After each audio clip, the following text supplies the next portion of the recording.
Hello everyone, welcome to Shelf Space. I'm your host, Roz13, and today we are reviewing... Oh, I guess plans change.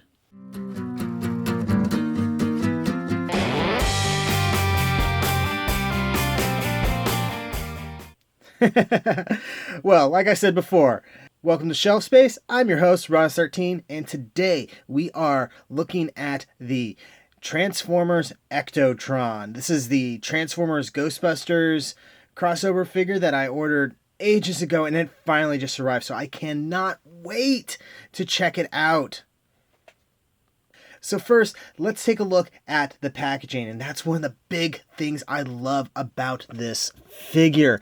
It has very accurate G1 style packaging with a few little Ghostbusters nods thrown into it, mainly just in the form of slime splatters.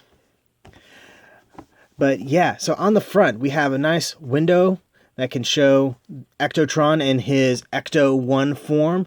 Very, very cool looking. You can also see Slimer there. And you got this very cool retro G1 style illustration of Ectotron himself. I don't care for the name Ectotron, but I'll live with it. It has the old Hasbro logo, the same sort of G1 grid with the little gradient thing going on in the background. Of course, this is only accurate for initial waves of G1. I think it would be, the 84 and 85 lines, and then by 86, I think they started doing something a little bit different. On the top here, you have the same sort of G1 quasi-transformation guide thing. And really cool Transformers, more than meets the eye, heroic Autobot, slime splatter. And what I find a little funny is the splatter up here, right there, is the same one over here. But as a graphic artist, I can understand why you wouldn't want to draw two different slime splatters, especially if time is tight. On the side, we got a cool photograph of Ectotron his robot mode and his vehicle mode, plus a Ghostbusters 35 anniversary symbol there, and there's Slimer again. On the back, we have that classic G1 back the box art, and the usual sort of descriptor thing. It's a world of constant change where things are not what they seem. It is a world of Transformers, a world of heroic Autobots and evil Decepticons. I'm just realizing you can't see all that because the box is kind of tall. There we go. And you even get a bio for him. It's not much because they had to shrink it down to make this thing quad lingo or something. Anyway, it says, function, paranormal investigator. When life splatters you with marshmallow goo, just go with it. When the Ghostbusters need a ride to the next paranormal hotspot, it's nice to have one who can handle a proton pack. So that's pretty cool. And instead of the usual words, you have symbols to symbolize, I'm guessing, strength, intelligence, speed, fire blast, and I'm guessing ghost capture and Ghostbuster. I don't know what they're doing with that. That's funny though. You got the Ghost Core logo over here, which is for the company that basically handles all the licensing for Ghostbusters, I believe, and an official GM logo because this is a licensed vehicle, and that's really cool. And yeah, because it says here, it's like Cadillac and related emblems and vehicle body designs are General Motors trademarks used under license to Hasbro Inc. Let's see, on the bottom, we got the same pictures as before, and just the company write-up stuff in different languages. And it says, includes figure, slime figure, 2 accessories, and instructions. So speaking of all that stuff that it comes with, let's open her up and see what she's got. I really want to see this thing. So before I show off the figure, I wanted to show off something really cool. I don't normally do this for the Transformer reviews I do, but take a look at these instructions. They're green. You don't see that very often, and it's very cool. It's very on brand for a Ghostbusters thing. I'm trying to think. I know I've seen green instructions before. Minicons are usually blue. I don't know. If you guys remember where you've seen Transformers instructions that were primarily black and green, make a comment down below or something. Anyway, let's take a look at the figure. And here he is, Ectotron himself, along with a kind of nifty looking Slimer. He doesn't do much, but he's made out of sort of a rubbery, translucent green plastic. Can't really see a lot of the details on him because of the way they made him, but he's pretty cool, and he's very much a movie style design. But I dig it. All right. So here is the figure himself, and he's done up in white and beige. So he's calling back to both the Ecto-1 and the Ghostbusters uniform, and that's really cool. There's even little details to call back to the uniform itself. So like he's got the belt thing set up here, and he even has his name written down on the little tag there. And that's so, so cool. As a designer, I really appreciate little touches like that. Let's give him a little spin around. You can see the ladder is still over here. And he's got a proton pack that is made from the stuff that's on the top of the Ecto-1 itself. And the instructions actually show him holding this in his left hand. And I thought about correcting that on my own, but I kind of dig how this looks. So I like the idea of every so often having a character that's left-handed. I'm right-handed myself, but my brother is left-handed, my son is left-handed, probably ambidextrous. And so, nice to have a little bit of lefty representation there. But, man, just look at this guy. Some very nice details without being, overburdened by it. I mean, this has a whole lot of detail, and they probably could have used a little bit of paint here, but I understand why they didn't. But you got some silver popping out parts that needed to be. But really, it's all there. You got the ribbon cable, all these different wires. The shapes are all right. It is so cool. Okay, let's take a look at the head real quick. So, truth be told, the head sculpt, I think, is maybe one of the weaker spots of this figure. He kind of has a mouth, but it's done mostly like a face mask or a very robotic style face. I do dig that they gave him the Ecto goggles, complete with the asymmetrical lenses on them. He does have eyes underneath them, but it's very hard to see, at least with my lighting. Can I change that at all? No, not really. There are some cool details on this, though, and he can rotate his head around, though it's very, very stiff for some reason.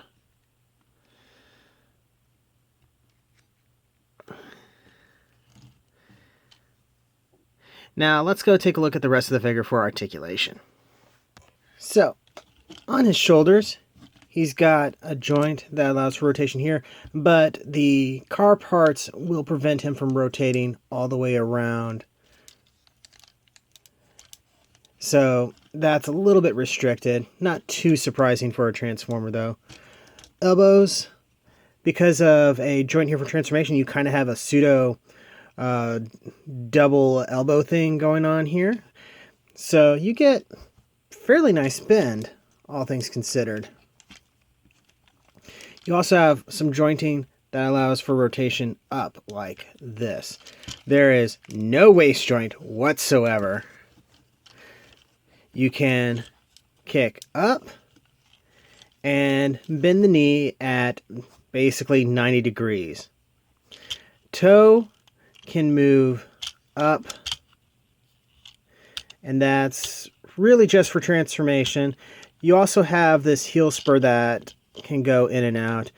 Oddly enough, I don't remember seeing it mentioned in the instructions when I was transferring this guy into robot mode for the first time. And let's see. He can do a full splits. Very, very cool. This ladder will just sort of flop around here. And interesting enough, it's made out of a sort of rubbery plastic. If you want to, you can take this and plug it in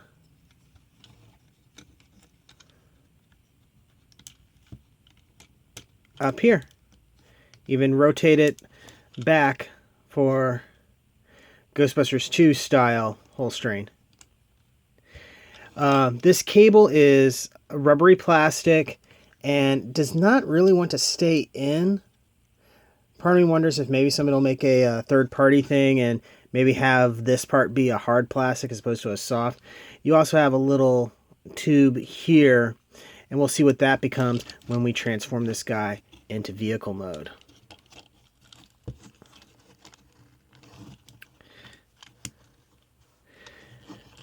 So this is a really cool looking figure. I am super stoked with him so far. I don't know about you guys. Oh, his feet are sculpted a little bit with an A stance. And unlike the person... Oh, that's what's going on. He doesn't have his heel spur out there. Okay. It's like, why are you falling down? Unlike his predecessor, because this guy is a major retooling to the point of... Does it even count as a retool anymore? Of the Combiner Wars Hotspot and Onslaught mold. And we'll do some comparisons to show that off. But unlike Onslaught or Hotspot, the ratcheting he has in his hips are soft, and I guess there's more of them or something like that, so that way you can get his legs into a natural stance without having to fight them. Speaking of comparisons, do I have any of those? Hold on.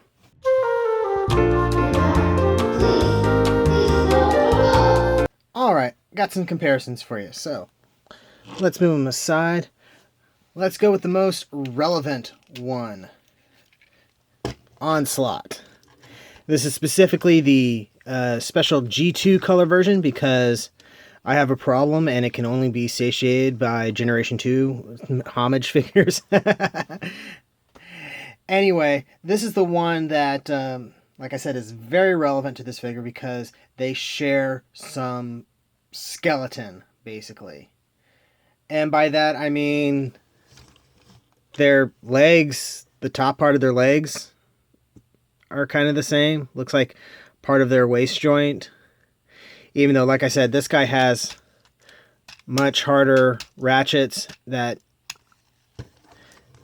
don't work quite as well. Oh, don't fall down, dude. What are you doing to me? And the transformation between these two is fairly similar, but there's still a lot of extra steps here because it's a radically different vehicle. Height-wise, they're about the same. It looks like Onslaught is maybe a touch taller, especially provided you don't count the cannons up there. All right. So next, since I had that guy out, I also had his other parts out, because normally I have this guy set up as his combined form. Anyway, so this is him next to a Combiner Wars deluxe figure. And yeah, definitely a height difference there. This is a G2 Combiner Wars Blast Off, by the way. Next up, we got Moon Racer because she was handy from that review earlier. So this gets you next to a even more modern deluxe. She was in the Power of the Primes line. So yeah, he's still decidedly bigger. Something I thought would be somewhat relevant is this is him next to my reissued G1 Rodimus Prime. At some point I should probably do a review of this guy and some of my other G2 Rodimus Hot Rod figures. I mean, the channel's named after him. Anyway, so he almost comes up to his shoulders. And something that's a little bit more relevant to my Gunpla fans over here. This is him next to the guard frame, which we were going to review, and then this guy showed up. So, but this shows you what he looks like next to a fairly standard height HG kit. And yeah, he towers over it. All right. So, now that we've taken a look at all that, let's get him transformed back into Ecto-1 form. All right. And I've only transformed him into robot mode, so hopefully I don't mess this up. Anyway, we're going to pop off the proton pack. Yes, parts forming. Oh no. It makes a certain amount of sense though. It should be noted there's a little peg right here. Well, I say a peg, it's this long slot-like thing. And then it goes right in there on the light bar. Next, we're going to take these parts and rotate them outward. Then we're going to push up on these little fender parts and wheel parts to get them back into position. And what next? I like referring back to my instructions so I don't, accidentally break my new toy. Okay. So we're going to bring this down, which this is another thing that's very similar to the Onslaught Hot Shot mold.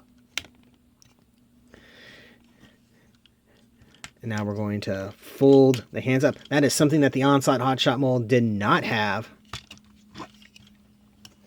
And how do these fold back in? Because I remember them being kind of cool. Instructions aren't really telling me, so I'm just going to have to suss it out. Okay. Oh, or maybe they just go straight up. And I was overthinking things. Okay. So, now we are going to open these parts up. And we're going to kind of compress the legs a little bit. And there is a peg and hole right here. Dun, and done. So actually, let's get the legs themselves pushed together. There we go. Now, compress everything down. Come on. We can go ahead and close up those. There we go. That was a satisfying click. We're going to rotate the shoulders and then bring them all together. Then we're going to bring down these panels. And I gotta say, this transformation, it's actually pretty simple. Oh, let's fold down the feet.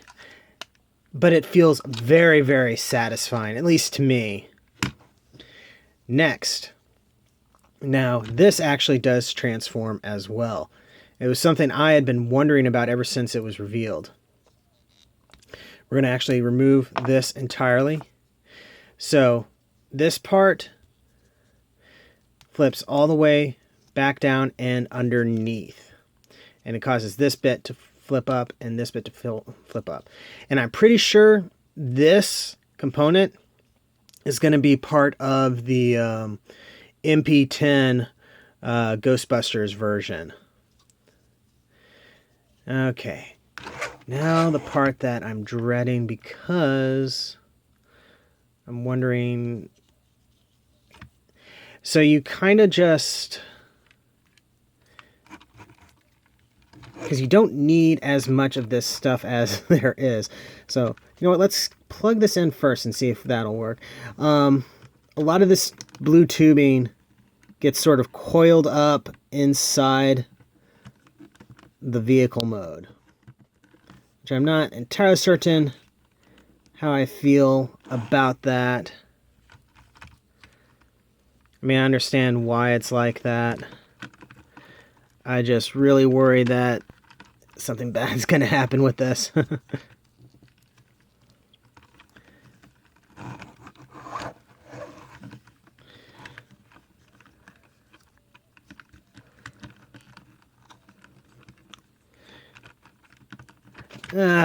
One sec.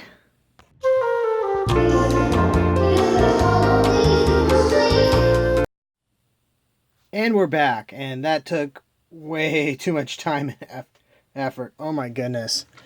I had to sort of force the coil to go around and stuff like that, and not super good times. So I think that might be a negative on this figure, is that the integration of the proton pack is, it looks like maybe it could have used an extra pass. That doesn't detract from the figure completely, but it is something to be aware of. This is a bit of a pain, even though there are some really cool creative stuff in there. Oh, and this little gold thing is like the antenna, and it plugs in right over there. So now we can take a look at it in vehicle mode, and I gotta say, it does look really cool. It's done up as the Ecto-1, not the Ecto-1A from Ghostbusters 2. So this is specifically the Ghostbusters 1 vehicle, which has, the Ghostbusters 2 one I think has different stuff up here, plus, you know, a bunch of lights, yellow stripes, stuff like that. And it rolls quite nicely. And look, painted rims. You don't see that very much nowadays. He's got the really cool fins on the side. Lots of little bitty detail points. Even little Cadillac symbol. The grill on this thing is amazing. It has a little light thing over here. It just looks really, really good in vehicle mode. I am super happy with it. I think the only thing that can make it better is if it made that classic Ecto-1 siren sound or something. But that would have either tossed in a giant sound box that would make this really big and expensive, or something like that, and I think I'm okay with the way it is. Now let's go ahead and compare vehicle mode to some other vehicles. All right, so first, here is Onslaught next to him. And you can sort of see from underneath, which you can't see because the camera isn't in a good position for it. You can see how their transformations are very, very similar. They're not quite the same size in vehicle mode, though Ectotron is much, much bulkier by virtue of having a bunch of stuff sticking up at the top, while Onslaught is very much a flat plane with a gun turret on it. Onslaught has more wheels going for him, if that means anything. So there you go. Comparison of that.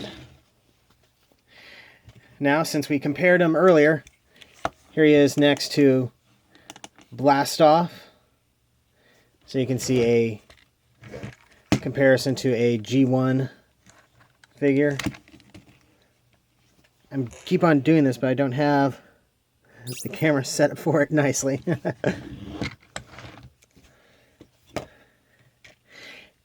Here he is next to Moonracer.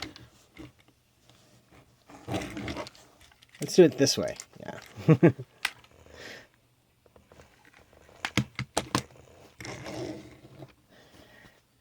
And G1 Rodimus Prime.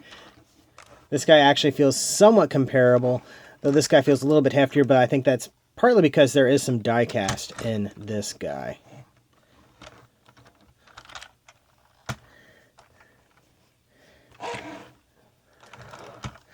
Pretty cool.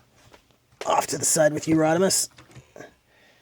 And here's the guard frame again, and it doesn't transform. I mean, we could do this. There, now he's a dead Gunpla. I don't know. This does show you what the vehicle mode looks like in comparison next to one of these guys standing, which is kind of cool. Also giving me ideas. We'll get back to that at some point. Oh, and here's Slimer. Yeah! He has like a little peg on his bottom, but there's nowhere to really peg him. I guess maybe you could put him up here. Is that the intended spot for him? I don't know. Overall, this is an amazing figure. Maybe I'm biased because in addition to being a big Transformers fan and a Gunpla fan, as you guys already know, Ghostbusters was my first thing that I was really, really big into. And I didn't have a lot of Ghostbusters toys growing up. I had a Egon figure from the real Ghostbusters, but he was in a spacesuit, and if you pushed a button, these little alien things popped up around his head. And while I loved it, I didn't think it was very representational of the Ghostbusters. And my dad made me a proton pack and ghost trap and a PKE meter and stuff like that. But just due to limited supplies, they weren't 100% accurate to anything on the show. I still love them though. So I don't have a whole lot of official Ghostbusters merchandise, despite the fact that I was a huge fan of them back in the day. So to have a version of Ecto-1, which, by the way, this is my first toy of Ecto-1, and not only have it be a toy of Ecto-1, but be a Transformer as well, that's amazing. I never thought I would see this coming. When it was announced, I was flabbergasted. I was amazed. And so I pre-ordered it pretty much the first day that I could. And so I am super happy to have this. And I think anybody who's a Ghostbusters fan or a Transformers fan should get a hold of this figure. It's a dream to transform. And really the only downside is the way they handle things with the proton pack could have used maybe an extra pass. But that feels really minor when everything else feels so good. So yeah, that's been a review. Thank you very much for watching. Don't forget to like, comment, subscribe, all that fun YouTube stuff. And I'll see you the next time you invade my shelf space.